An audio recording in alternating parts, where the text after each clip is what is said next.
Bonsoir et bienvenue à vous en direct sur Public Sénat. Voici les titres du 22h ce soir. Dans la lutte contre le terrorisme, l'Europe se retrouve au pied du mur. Réunis aujourd'hui à Bruxelles, les 28 tentent de s'entendre pour une meilleure collaboration. Mais de nombreux points restent en suspens, comme par exemple le fichier partagé des passagers aériens. Les détails dans ce journal. C'est un bond de popularité record de 21 points. François Hollande récolte les fruits de sa gestion des attentats. Une embellie dans les sondages qui puisent dans tous les électorats. Alors, cet état de grâce peut-il durer? L'analyse à suivre du sondeur Frédéric Dabi et la chronique de Jean-Louis Gombaud sur le retour à la une des préoccupations économiques et sociales des Français. C'est probablement l'un des plus grands défis à venir. L'école, la ministre Najat Vallaud-Belkacem devrait faire prochainement des annonces après les incidents qui ont suivi les attentats. Mais depuis longtemps, des rapports tirent la sonnette d'alarme sur la laïcité. C'est le cas d'un document explosif datant de 2004 et mis de côté par le ministère. Son auteur est mon invité ce soir, Jean-Pierre Aubin, ancien inspecteur général de l'éducation nationale. Nous le retrouverons tout à l'heure. Voilà pour le programme de votre 22h. Merci d'être en notre compagnie ce soir. L'Europe face au terrorisme ou comment mener une action concertée et renforcée. Les ministres des Affaires étrangères des 28 étaient réunis à Bruxelles avant un sommet le 12 février prochain et plusieurs propositions sont à l'étude, mais différents points restent en suspens. On voit tout cela avec Cécile Sixou. Une accolade, un symbole. Pour tenter de trouver des solutions communes contre le terrorisme, les 28 ont convié ce matin le président de la Ligue arabe. Tous les pays musulmans de la planète sont ceux qui portent le fardeau le plus lourd du terrorisme. Ils continuent d'être en première ligne et nous devons travailler en étroite collaboration avec eux pour protéger à la fois ces pays et ceux de l'Union européenne. Protéger l'Europe et parler d'une même voix, voilà l'objectif des ministres européens des Affaires étrangères. Nous essayons surtout avec nos collègues d'échanger de plus en plus d'informations, pas seulement sur les départs mais sur les retours, de pouvoir suivre à la trace l'ensemble des combattants étrangers qui sont partis en Syrie et notamment à travers les données concernant les passagers dans les avions. Un registre commun des passagers. Pour le moment, le Parlement européen s'y oppose pour des questions de libertés individuelles, mais les récents événements pourraient changer la donne. Autre proposition sur la table, interdire aux djihadistes le retour dans leur pays. Là encore, l'idée fait débat car difficilement applicable. Enfin, les Européens devraient tout de même trouver un terrain d'entente pour renforcer les contrôles aux frontières de l'Union ou encore coopérer en matière de renseignement. Ces questions seront à nouveau discutées le 29 janvier à Riga, mais surtout lors du prochain sommet européen le 12 février consacré à la lutte contre le terrorisme.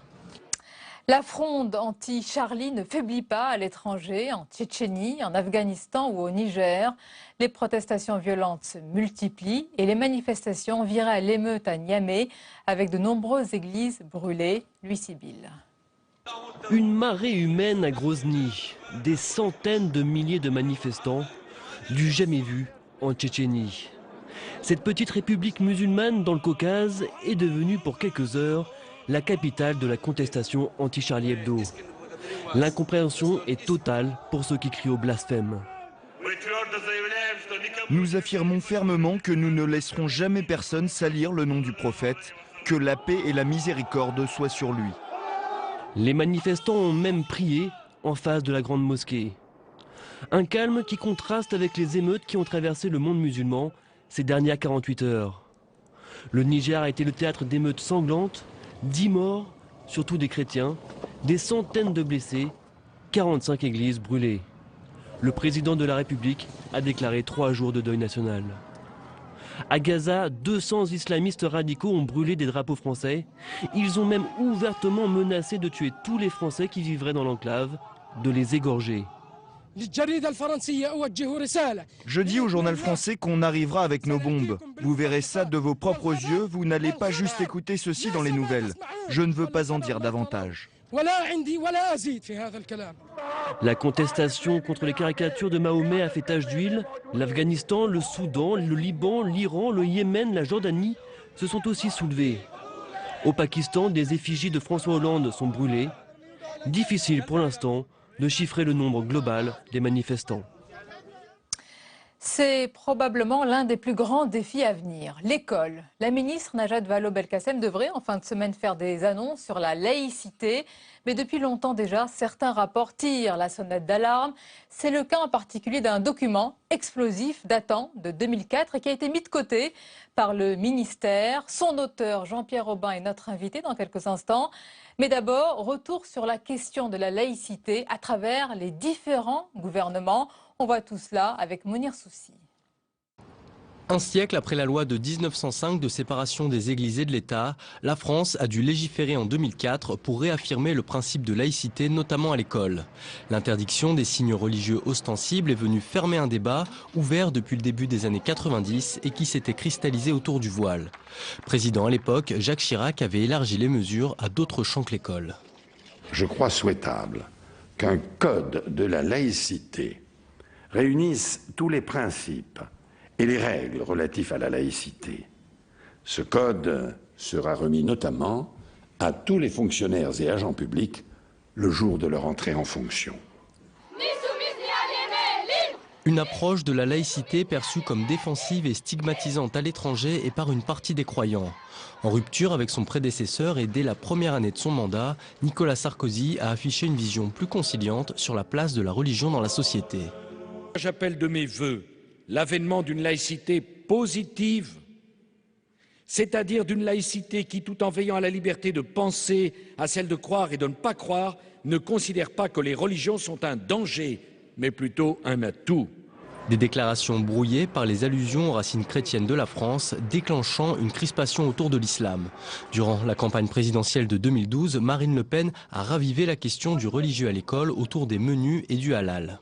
François Hollande avait promis d'inscrire la loi de 1905 dans la Constitution, mais pour l'instant, le gouvernement n'a mis en place qu'une simple charte dédiée au monde éducatif.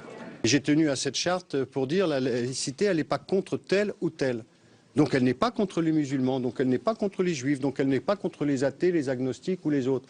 Elle est pour tout le monde, justement. Code, charte, observatoire, les outils se succèdent pour renforcer la laïcité. Dès la rentrée 2015, la morale laïque sera enseignée dans les classes et la ministre de l'Éducation nationale doit annoncer jeudi une nouvelle série de mesures.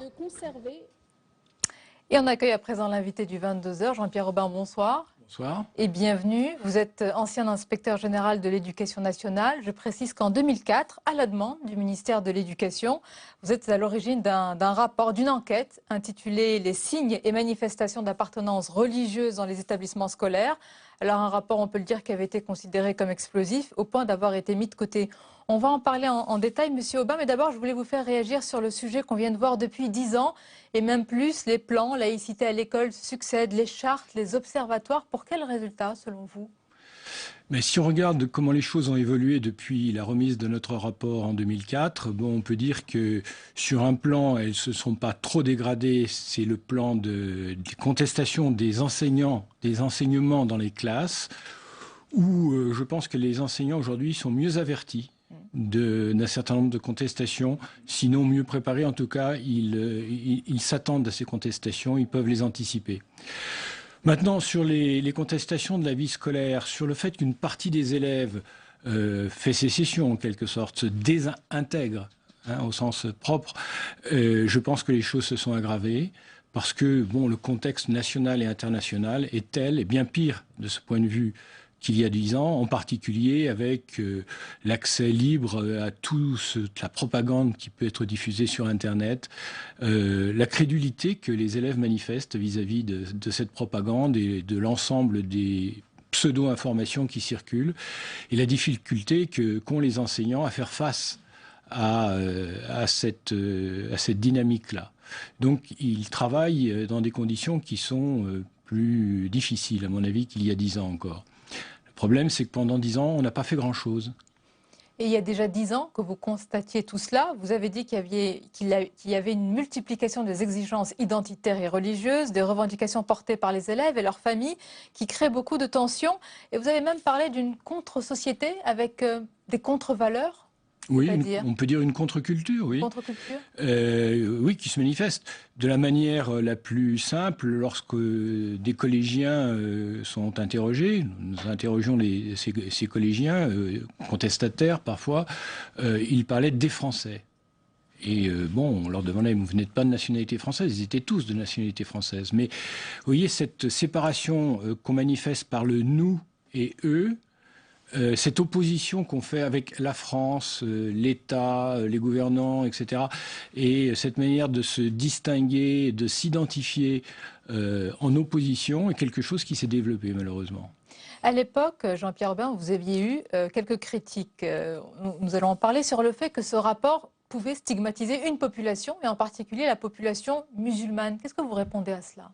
On répondait par anticipation. Il y a tout un paragraphe dans le un prémonitoire en quelque sorte dans le paragraphe, dans le rapport, qui montrait pourquoi ce rapport n'était pas islamophobe. Et puis plus fondamentalement, c'est quand même un plaidoyer vibrant, ce rapport, pour l'intégration. C'est le plus grand défi pour vous? Oui, c'est le défi. Nous le disions il y a 10 ans, la France court un grand danger si elle ne prend pas à bras-le-corps la question de l'intégration de ces enfants issus de l'immigration, eux-mêmes d'ailleurs qui ne sont pas des immigrés, qui sont de la 2e ou de la 3e génération, mais qui, du fait des conditions sociales qui leur sont faites, du fait d'un environnement aussi qui est hostile aujourd'hui à la France sur le plan international et qui cherche à détruire notre démocratie, du fait de l'affaiblissement elle-même de la crise de la démocratie, toute une série de facteurs qui font que, aujourd'hui, les choses sont plus difficiles pour ces jeunes et ils peuvent s'identifier à des ennemis de leur propre pays. Alors, je vais préciser qu'en même temps, en direct, on a quelques réactions via les réseaux sociaux qui s'affichent sur ce sujet principal, fondamental de l'école.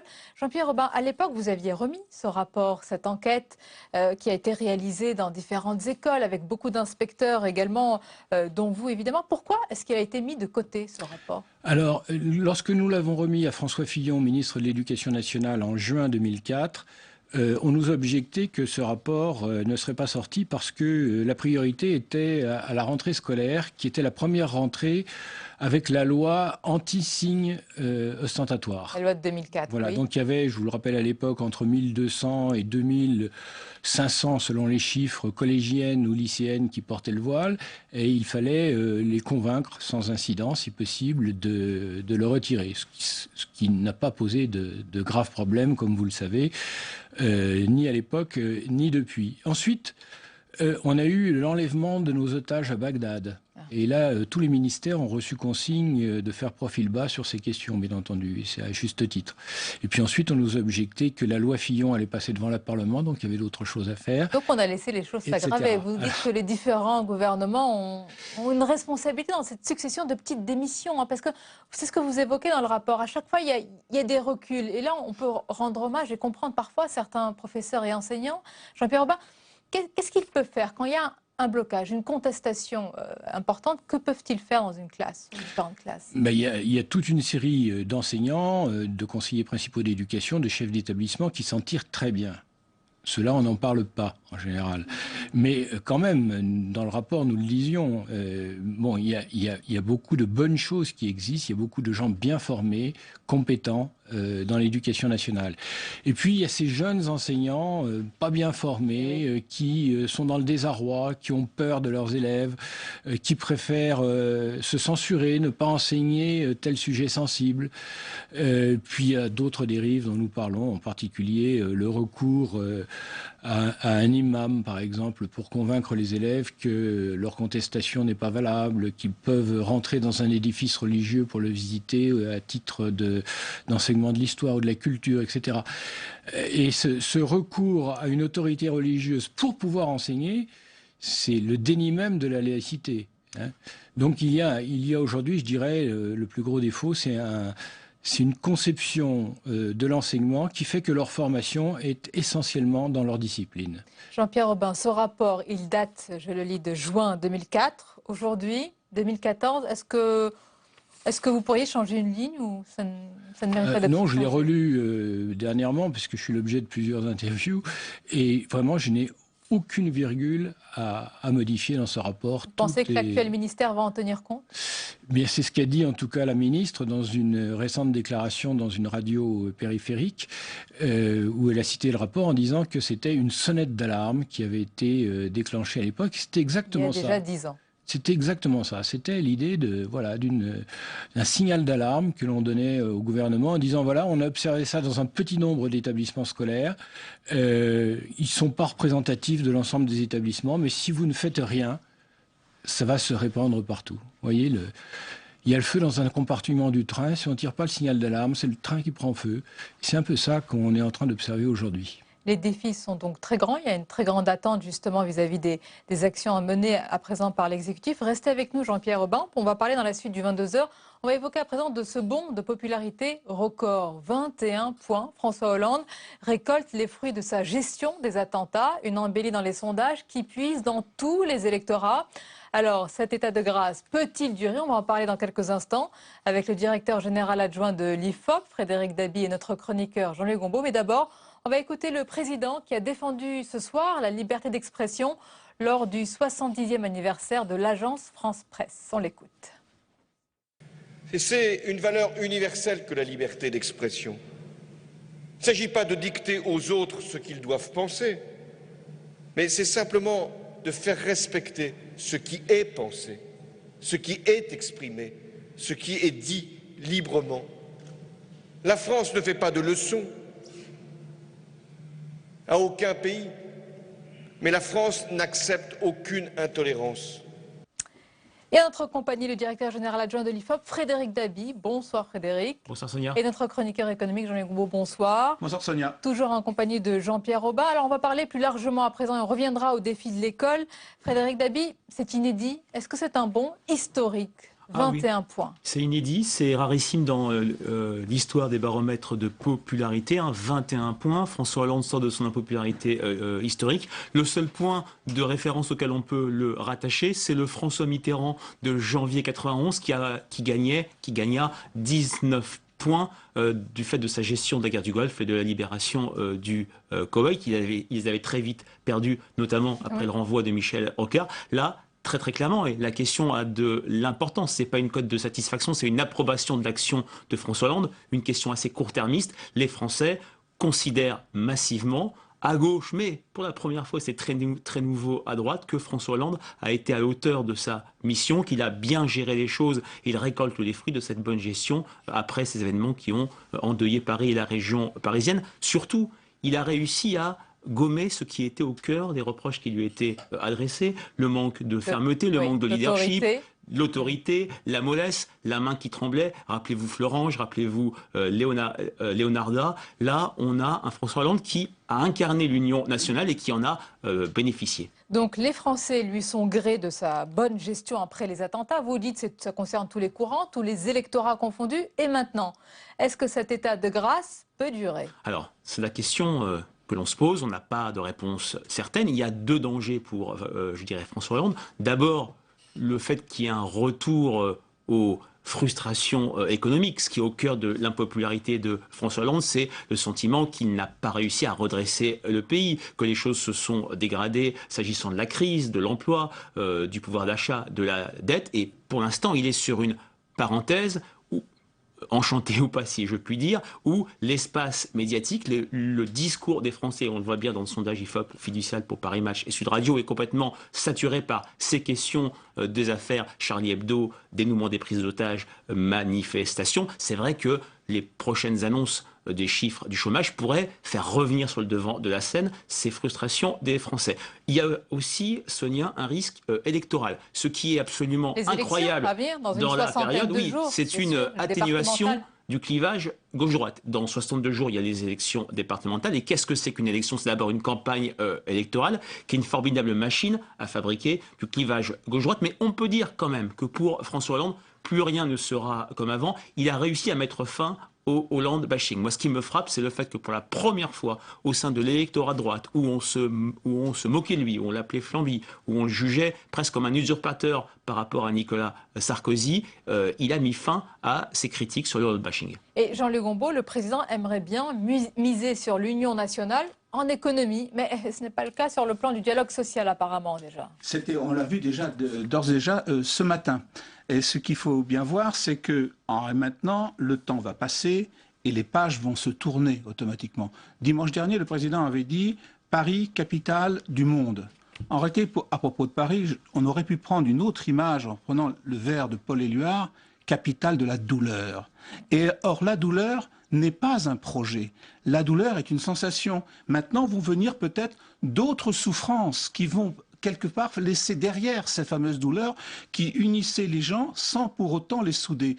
On est un petit peu dans cette disposition d'esprit que quelqu'un qui meurt dans une famille, tout le monde est réuni, tout le monde s'embrasse, tout le monde se congratule, essaye de se consoler, on bresse les éloges de la personne défunte, tout le monde est uni, et puis le surlendemain, rendez-vous chez le notaire. Et alors là, ça change complètement l'ambiance. Et on avait un peu ce changement d'ambiance d'ores et déjà ce matin. Qu'est-ce qu'a dit le président de la République en 3 temps?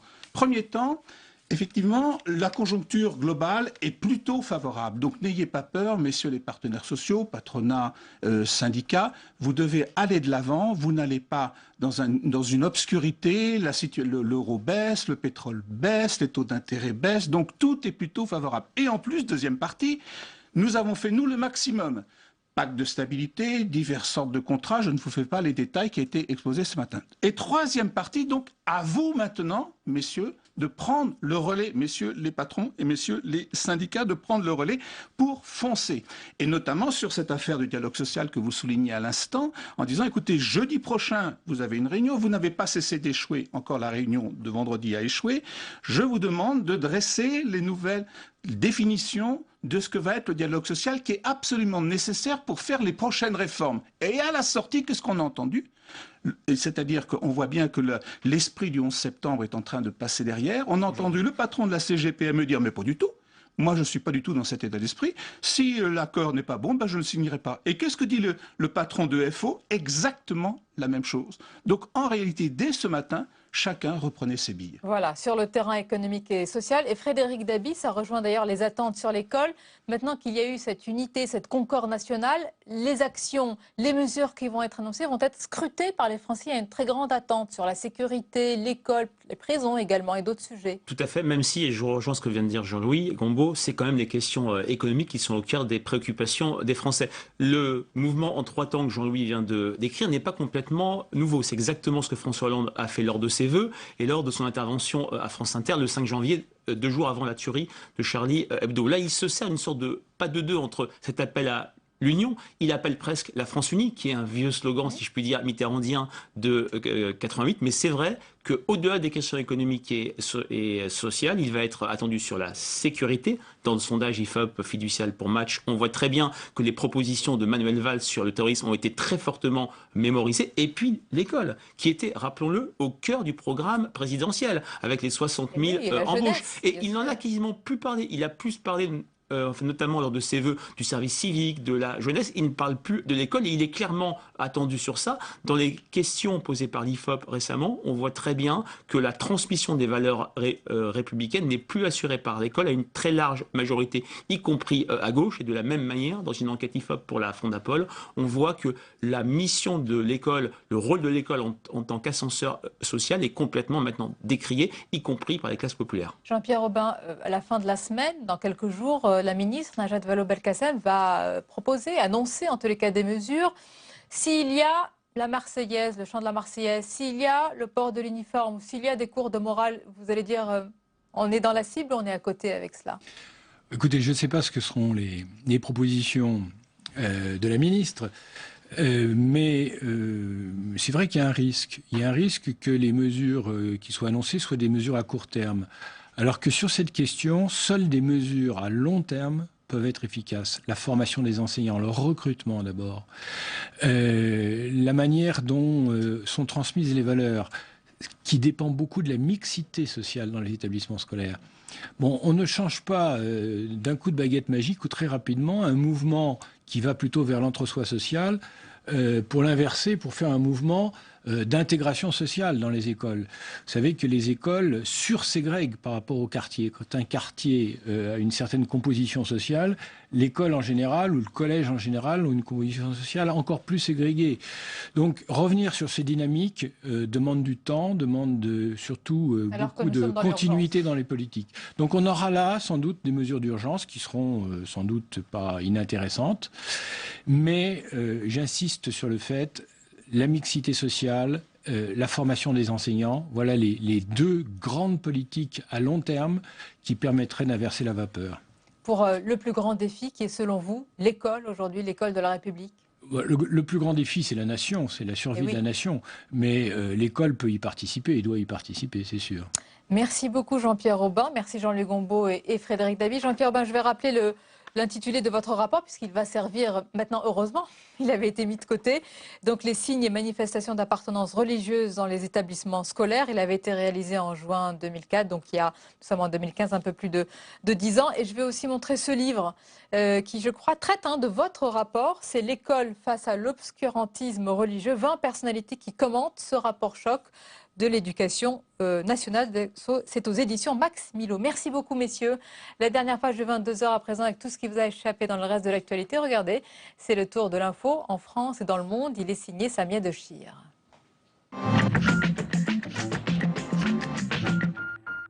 Une Française a été enlevée ce matin en Centrafrique. Âgée de 67 ans, elle travaillait à Bangui pour une organisation humanitaire. Elle a été kidnappée avec un religieux ce matin dans le nord du pays. Son enlèvement aurait été revendiqué par les anti-Balaka, une milice chrétienne. Des négociations sont en cours pour obtenir sa libération. Autre prise d'otage au Cameroun. Dimanche, Boko Haram a kidnappé 80 personnes après une attaque menée sur 2 villages. Traqué par l'armée camerounaise, le groupe terroriste nigérian a relâché aujourd'hui 24 des otages. Les militaires tchadiens sont eux aussi sur les traces de Boko Haram.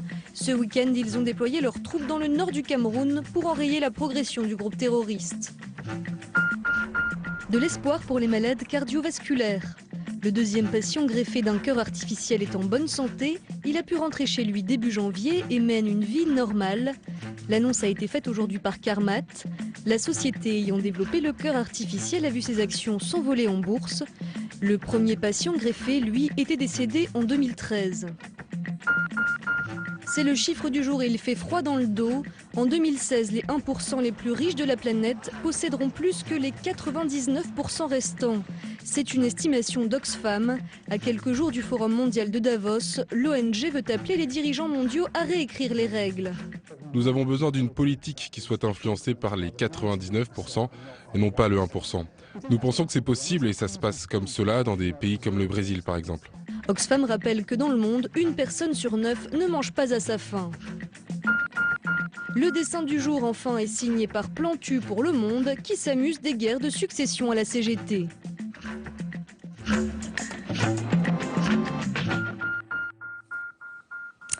Et on arrive à la fin de ce journal. Merci de votre fidélité. Tout de suite, c'est votre soirée documentaire sur Public Sénat. Belle et douce nuit à vous. À demain, avec plaisir.